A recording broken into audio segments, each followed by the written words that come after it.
Hello everyone, and a very warm welcome from me, Lisa Taggart, to this March 2023 Lavinia stamp launch event, Clockwork Carnival. It's a very inspiring launch from the whole team, and today I'm delighted to make my contribution. It's a 3D assemblage called My Ticking Heart, and it combines probably most of the stamps from the launch. But before we begin, as usual, let's have a quick look at the materials used in today's project. Okay, first up we're going to start off with the substrate, and it's an ideology shrine from Tim Holtz. You don't need the little shells. Also, I've picked up this matchbox set. You don't need to use this, any matchbox would do.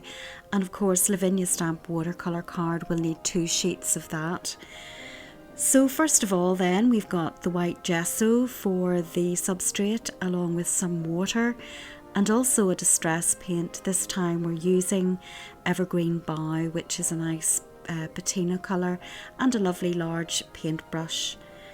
In terms of the ink sprays, we've got an acrylic emerald green and mahogany twist and amber green, or amble green in the mysticals. Also distress sprays in Keach Flamingo, Spun Sugar and Salvage Patina. The ink pads, we've got Merlot and Graphite in the lovely elements, and also a Versifying Clair in Fallen Leaves for some stamping, etc.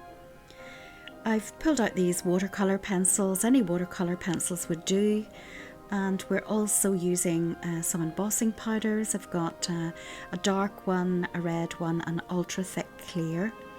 I've got some gilding wax. This one is PBO and it's King Gold.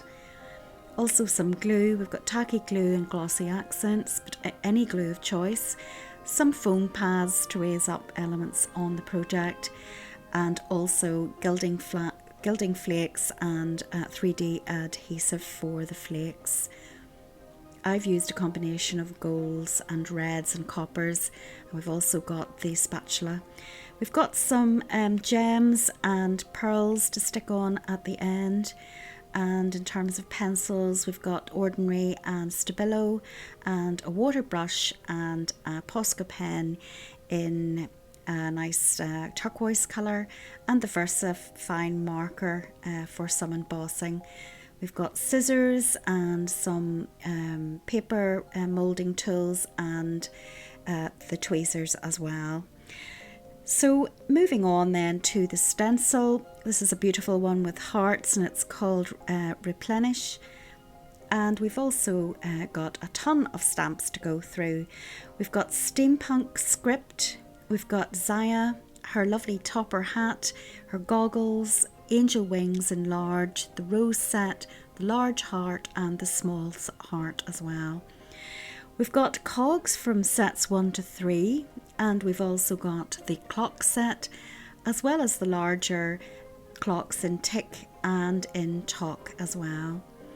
I've picked out the TikTok word, and I've also taken the Time Flies from the larger set with texture 1 and texture 2. So a lot of glorious stamps to be used in this project. So if you want to convert all of those into something a little like this, just keep on watching. Now, as I said, we're using this nice shrine from Ideology, which I had knocking about. Equally, you could use a lid from a box, or you could make your own little box for this. Just whatever you have. It doesn't have to be this shrine. We're taking our gesso, and the first thing I'm going to do is I'm going to give it 1 coat of the white gesso just to fill in the grain in the wood. So just using a tiny bit of water, and I'm going to paint all the edges of the box. Now actually the centre of the box is going to be covered up with an insert, but I'm going to paint it all anyway, just so that none of the box is peeking out. So there we are, it's painted, and now the next thing to do is to give it a coat of the distress paint in Evergreen Bow. Same again, covering up all the edges, making sure no white peeking through, and that gives us a lovely base then to carry on with the next layers.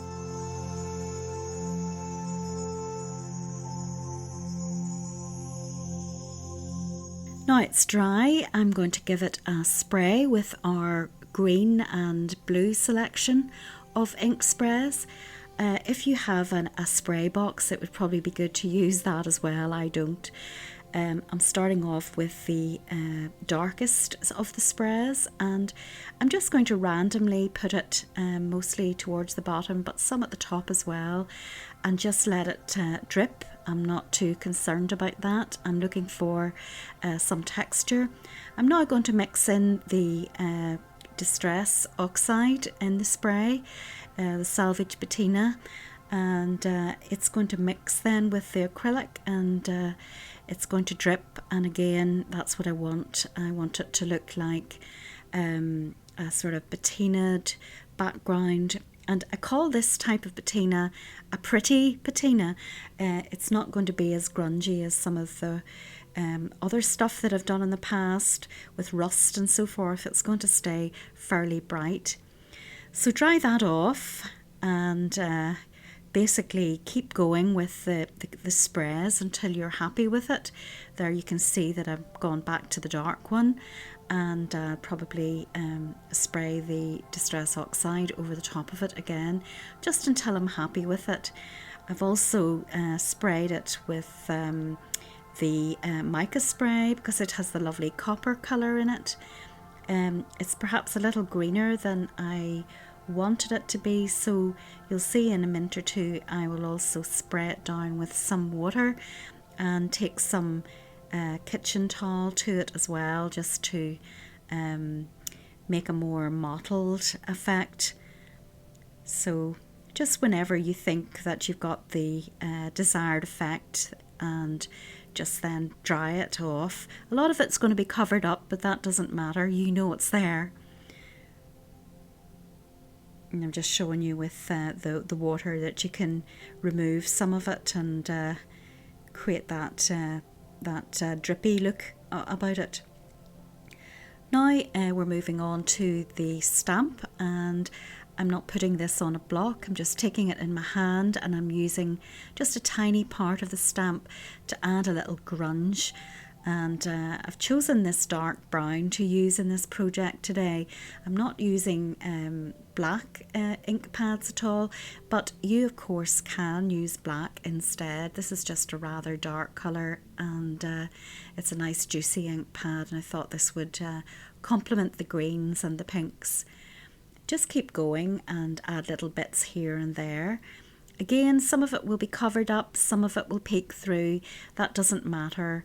The idea is to give it this universal little touches here and there.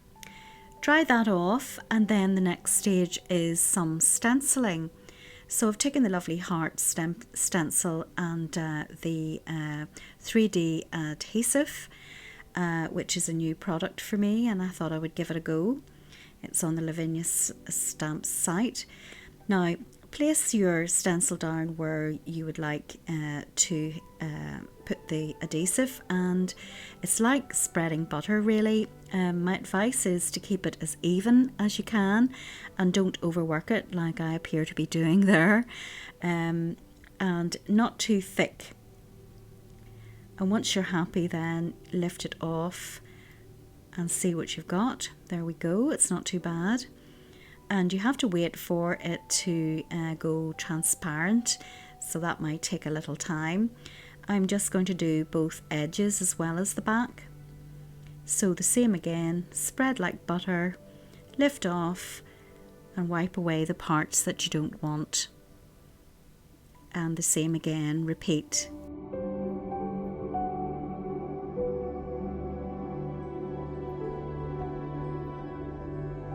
Now that this is done, I'm just going to set that aside and let it dry until it goes transparent and move on to something else.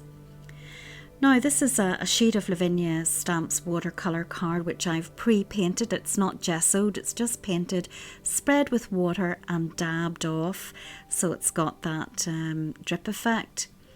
And I'm really going to do the same thing as I did with the substrate.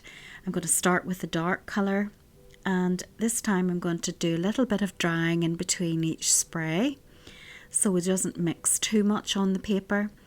And this sheet of paper is going to be used to stamp and emboss my other elements, and also to create the insert for the substrate. So I want it to look very similar to the wooden shrine, and I want it to look, you know, patinaed and grungy. And you just, again, keep going with your sprays until you're happy, and then leave it to dry.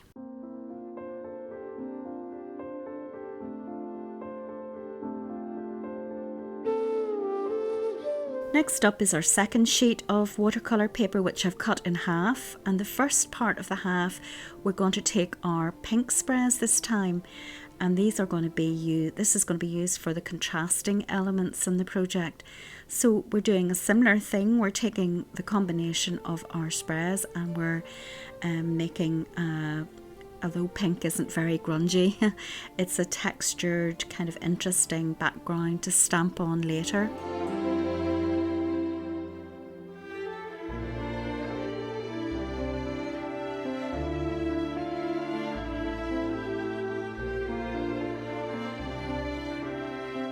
Now I leave this to dry, and when you're happy with it, set it aside as well.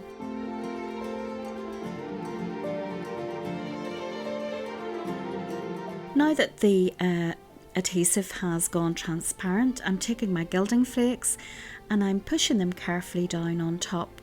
This stenciled glue is still very tacky, and it's, as you can see, grabbing onto the flakes, and make sure it's all covered. And once you think it is covered, now some of mine I think wasn't and I had to put a little more on, but once it's covered, you press it down, make sure it's all adhered. And then I've got this little sponge which is for using of Gilding Flakes, and I wipe away the excess, and I'm not too bothered if it's not perfect, because we are going for this pretty patina grungy look. Now the next part is creating the insert for the box, because I do want there to be some stamping in the inside, and it would be very hard to do that if I was just to try to do that at the back of the box. So we're going to do it on the insert and then put it in when it's finished. So I've cut that out, as you can see, but there is a little edge which I'm going to have to remove, and I've trimmed it down. And I'm taking my brown ink pad and the lovely script stamp, and I'm going to start creating a textured, interesting background to be inserted into the substrate.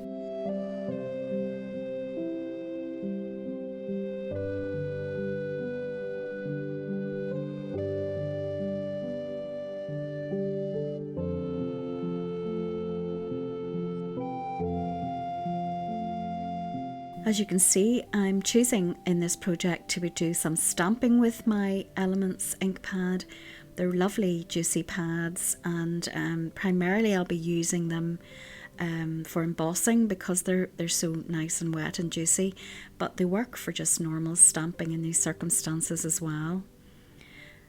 And to do this cheat where I put multiple stamps on the acrylic block, and it certainly speeds things up a bit.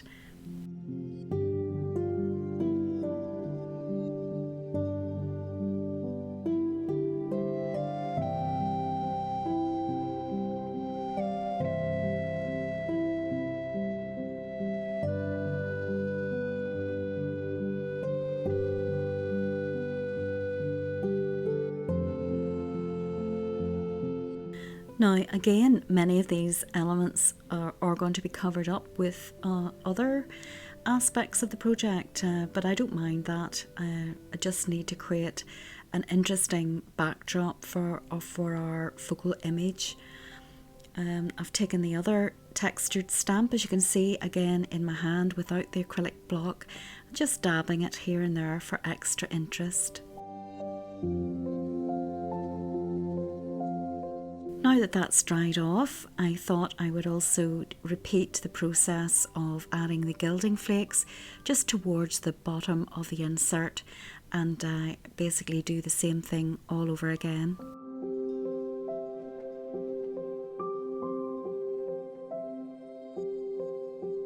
There you have it.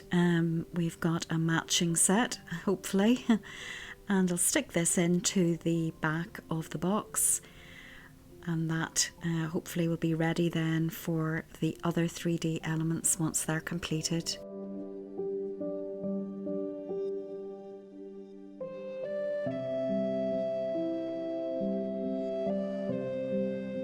Moving on, I've taken the scraps left over from the first sheet of watercolour paper. That's the sheet where I cut the insert out. And we're going to stamp a few clocks and cogs and also goggles. And these this time are going to be heat embossed. And as I said, I'm using the Elements ink pads for this because they're nice and juicy. And this anti-static bag is, I'm afraid, homemade. It's corn flour and some cheesecloth. It's not the best, but mine unfortunately is packed away still. But it worked, and I've purchased another one in the meantime. So stamping the larger clock and using this dark fine embossing powder, this is all I had to hand, and it's like a graphite-y colour. You can use black or whichever colour you have, which is, as long as it's a dark colour. So we've used the powder, and now we are heating that with our heat tool, and you can see there it's changing over. So repeat that with the other stamps, and I'm going to also stamp the goggles just with the ink, and I'm taking this VersaFine marker, which is the same as just the ink pad, only in marker form. This time I'm using the ultra thick embossing enamel because I want some height to this. Now you can only use these this chunky powder for details that aren't particularly fine. So if you've got larger areas of the stamp, so you can see there it creates height. And I'm doing the same technique with some of the cogs that aren't so detailed, so that I'll get this raised edge, and they're being done in exactly the same way. And just before I carry on with the goggles, I'm taking my Stabilo All black pencil, and I'm just bringing back the detail of the stamp on the edges there. And I'm also filling in the goggles with the turquoise acrylic pen, the Posco pen, because I don't want the centre to be black. And later on, when I finish this part, I'm going to fill in the centre with glossy accents, so that creates the impression of glass. But before I do that, this is where we're taking the gilding wax and very gently dabbing the very top of the embossed area to create the impression of 3D goggles instead of flat. And I'm doing the same on the clocks and the compasses and also the cogs. So there you are, they're now gilded, and I'm going to do the glossy accents on the goggles and then cut them out. So now on to the pink elements. So we're doing exactly the same technique. We're taking our stamps and we're taking our Elements ink pad. This time it's the Merlot, the lovely dark reddy winey colour, and we're going to stamp and using my homemade anti-static bag, and we're going to stamp the heart and all the other little cogs and the wings and all the rest of it. This time I'm using embossing powder that's, I suppose it's a dark burgundy, but again you can use a red or whatever colour you have to hand. You could also use gold and you wouldn't have to do the wax part of it. That's it embossed, and basically repeat that process then for the other items. I'm also doing the little flowers. So there they are, all stamped and embossed, and as with the last elements on the green card, we're doing the same technique and we're gilding some of the elements on the pink. I'm a bit heavy-handed, I think, with this one. Go lightly is my advice.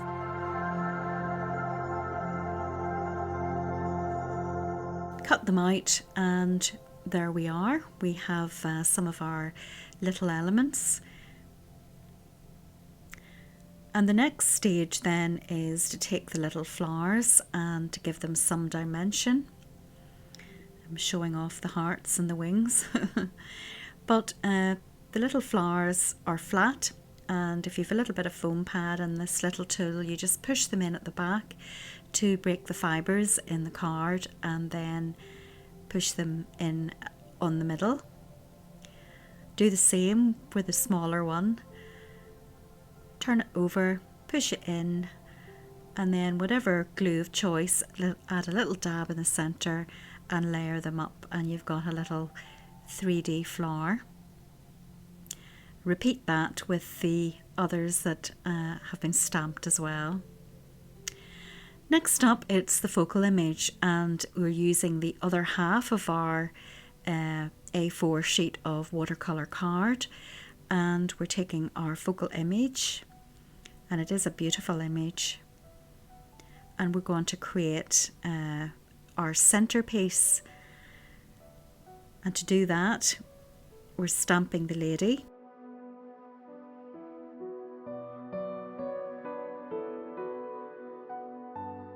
And we're going to put this glorious hat on her head. How could you resist?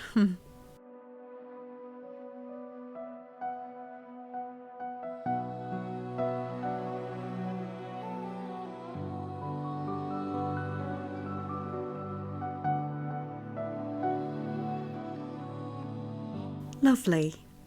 Next up is the heart, and although I'm going to be layering the other hearts that I've already created on top, I'm still going to stamp this, but I'm not going to colour it. And I'm not going to cut this whole image out until I've coloured the face and the hat, which I will do shortly. So here we are, and I'm selecting some coloured pencils, and I'll show you the colours of those in the meantime. Your colour scheme could be different from this, of course, but I'm sticking to pinks, lilacs, greens, and then some kind of fleshy tones. So there you are, pink, red, greens, blues and purples. I've taken this pale fleshy tone. Of course you can use browns depending on the skin colour you wish to create. And I'm also going to be using my water brush along with these colours. So this is like a base layer, and as you'll see, I'll layer some other colours on top before I add the water to it.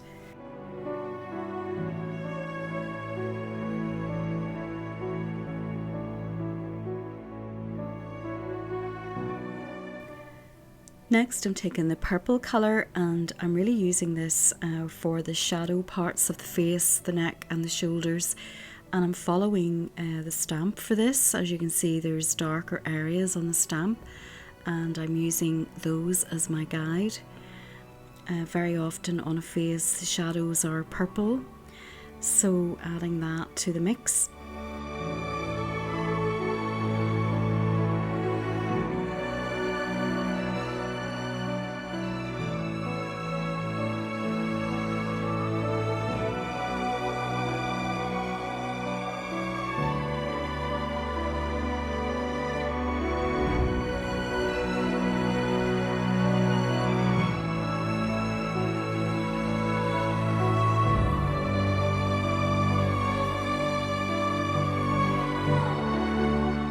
I'm taking the water brush and igniting the watercolour pencils, and you don't see this but occasionally when I think it's getting too rich, I'll dab the tip of the brush on a piece of kitchen towel to take away some of the excess colour.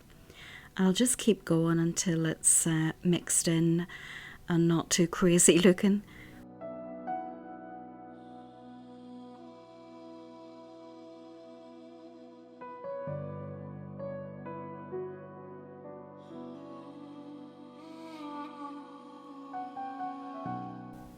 I'm also then taking the flesh colour pencil again and going over the top just to blend it all in and smooth it out a bit.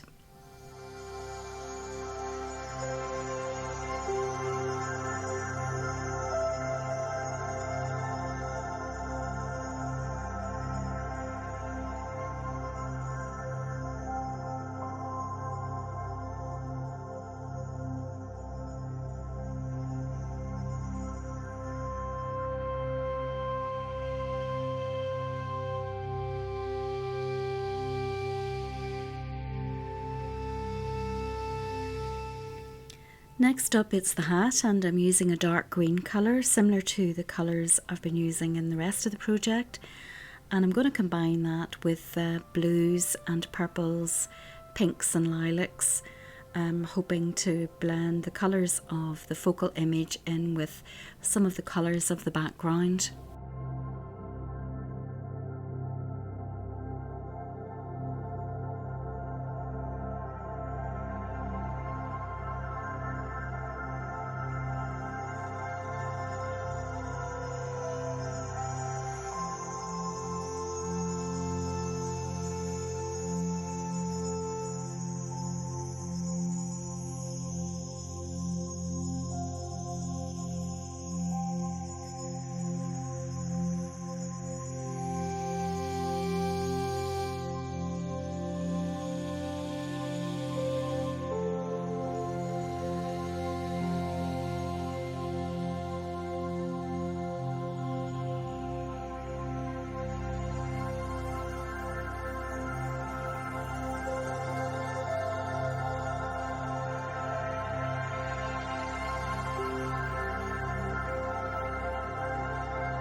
Now I'm taking my Stabilo All black pencil and adding some more depth to the shadowed areas, the top of the eyes, below the nose, probably the centre of the mouth and under the neck, etc. Just to allow the features to stand out a little more, darkening up the pupils and hopefully putting a bit more life into the face, but following the stamping of the image.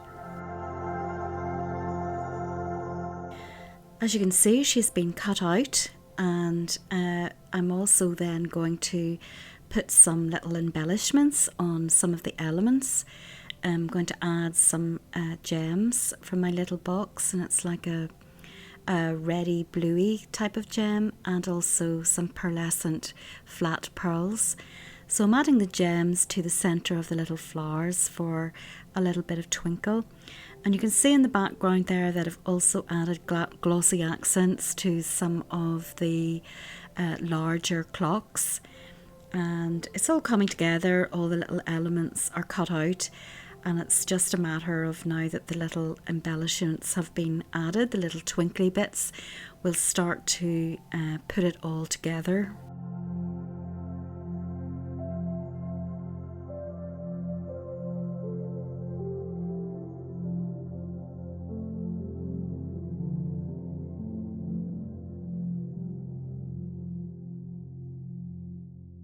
Now, as you can see, I'm separating everything out and I'm keeping some of the little cogs, mainly the green ones, to the box, and I'm going to try to arrange those mainly around the edges.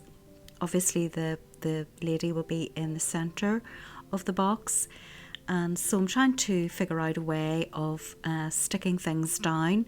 This is the first layer, and they're the smaller elements. Some of them are raised, some of them are gilded, some of them aren't. And it's just a combination of textures and colours and design just to give it interest. And you'll see me sticking down and fussing around where each little element is going to be placed.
Just checking there that she fits in okay, and she does, thankfully.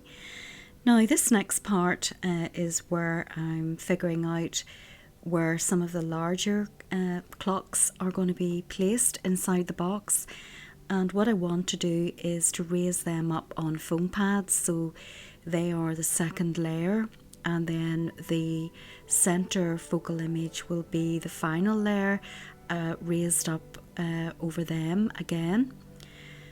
So first of all I want to create the heart, which will be stuck on top of the focal image, and I've taken my foam pads and cut them to size and placing the small heart on top of the large heart.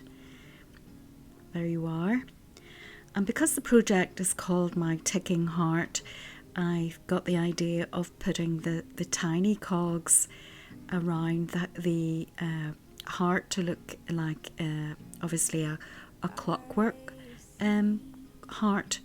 So I'm sticking those probably in a diagonal across the heart, and also probably embellishing them with gems and making them twinkle. I gotta know if I'm going insane, 'cause there's life in the wind and it's calling my name. It's magic, wouldn't you know? It's something fantastic, wants to be known, and all that you gotta do is be willing to look for it. It's magic.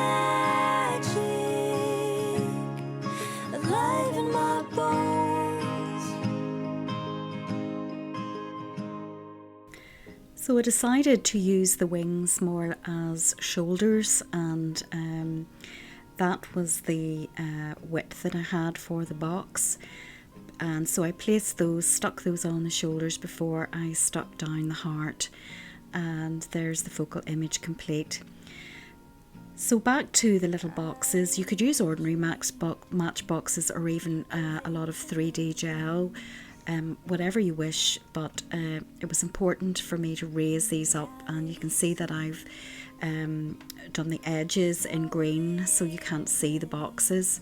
So they're stuck onto the back now, and it's a question of fiddling about with my second layer to make sure that they fit in to the sides of the focal image. And I've layered these clocks up on 2 layers of foam pads, and you'll see me just rehearsing, I suppose, where they go and how they fit. I think in the end up I cut a little bit off one of them just so that it's in exactly the right place, because the little boxes underneath the lady can poke into the clocks so it was a wee bit tricky just working out where to place them so the boxes fit in. But she was raised beautifully by using the match boxes, I must say. That gave her the height that I was looking for.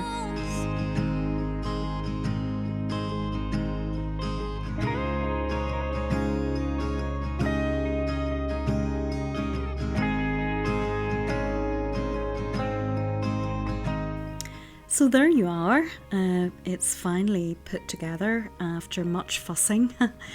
I decided to do some extra little elements and add those in just to balance it out, and also then to stamp and emboss with the red set on the pink paper, the little sentiments, the tick-tock and the time flies. And now it's finished. And it does twinkle with the gilding wax and the embossing and the glossy accents, and quite pleased with how it turned out. I really hope that it inspired you to use the collection in a different way, and it's interesting for me now to do a project that isn't completely flat. It's nice to get back to that. I used to do a lot of that in the past, and it's been a glorious event altogether, and I'm sure you've had lots of inspiration from the rest of the team. So of course, have a go yourselves, do your own versions. I look forward to seeing what you create, and of course until then, take very good care of yourselves. Until next time. Somehow, somewhere, somehow